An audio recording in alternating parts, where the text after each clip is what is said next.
Mid-afternoon on Friday, President Trump fired the head of the Bureau of Labor Statistics. This was announced through a couple different social media platforms. I know there have been some other quotes that have been put out as well, but the long story short is, according to the president, she was fired because he believes that the numbers are incorrect and that job growth is stronger, and that the BLS was effectively leading a campaign to suppress the jobs numbers to make the administration look bad.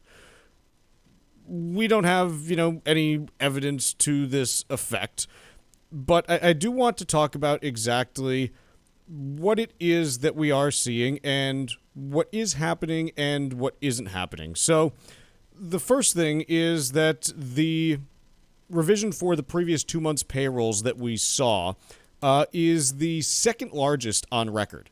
It's not unprecedented that these happen, but it is the second largest on record. And these typically happen at turning points. If you look at the other large negative revisions that we've seen, here are like kind of the dates that you've seen the previous largest ones.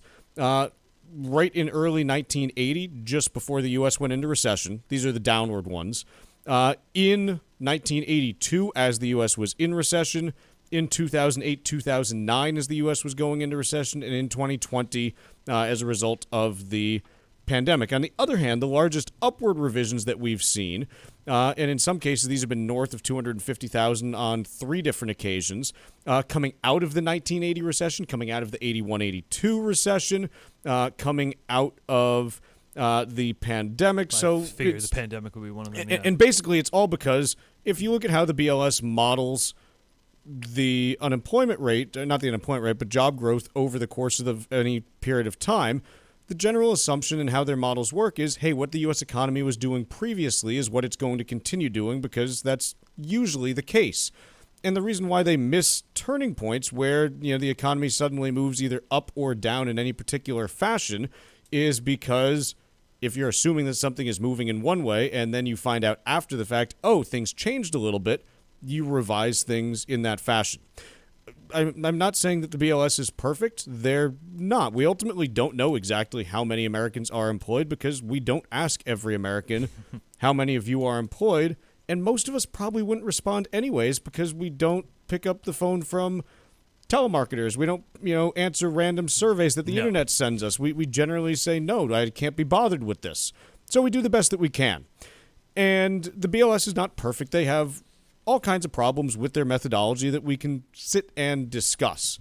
But ultimately, the reason why they are revising their data is because they are trying to improve the accuracy of it. If you didn't care about accuracy, you do what China does. You either stop publishing it or you just make it up and never revise it. That's, what you do if you are trying to fudge the numbers, which is, what China tends to do. And so it's not to say that the BLS is without, any problems. They have them. But when the reason given for the firing is, well, I didn't like these revisions and it seems like they're trying to make me look bad, it doesn't mesh, especially since the BLS is responsible for 2 major data sets. I mean, they have a whole bunch that they do, but the major data sets that the BLS does, jobs and CPI. Right. And the administration all year has been touting CPI, saying, hey, there's no problem with inflation. See how tariffs aren't eating into, prices. It's tough for me to see something where you say, okay, we're going to believe the data from one report, but not from the other. And it's not a good precedent to set, in my opinion here. The other piece that I will say on this that's interesting when it comes to these revisions, and this is the other piece that I think is important. Ultimately, what the BLS is measuring is not the change in the number of jobs from month to month.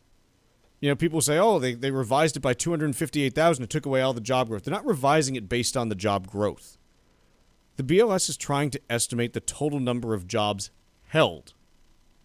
And when you look at it statistically over the last 60 years, the average size of revisions has gone from almost 1% from the initial to final estimate down to about 0.25%, meaning that the revisions have generally been getting small. You do have big ones that happen sometimes, like it's not to say it never happens, but they've been getting smaller, which means that generally the BLS has been getting better at estimating these things because they've spent a lot of time and effort trying to do so. So we're going to have a new head of the BLS at some point. There's an acting head who's in place right now, but it sounds like the president is going to try to name someone new to run the BLS. That is a position that needs to be confirmed by the Senate. The previous head, the one who was just fired on Friday, was confirmed by an 84-8 vote back in 2024, I believe it was.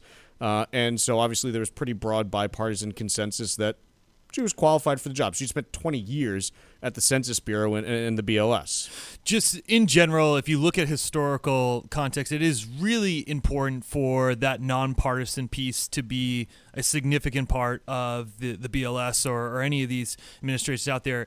Getting the accuracy of the economic data is so critical for all private and public sector companies to make evaluations on how they invest capital. It is really just the linchpin of sort of the way the economy moves. So it really is significant that there is this continued focus on making sure we can get the most accurate data possible out there, because you have other historical examples out there, whether you want to look at Greece or Argentina, where they allowed for misreporting and inaccuracies regarding inflation data and deficits and things of that nature. And you can see what happened to those countries. I'm not making the same comparison. No. I'm just saying that as the historical context for some of the worst examples of that. It is really critical to make sure whatever data you're coming out with is most accurate as possible. There's a lot of steps that are taken to make sure that it is as good as can be. There are certainly flaws that come through with the methodology, but it's critical for the way our economy works and how interest rate policy is dictated.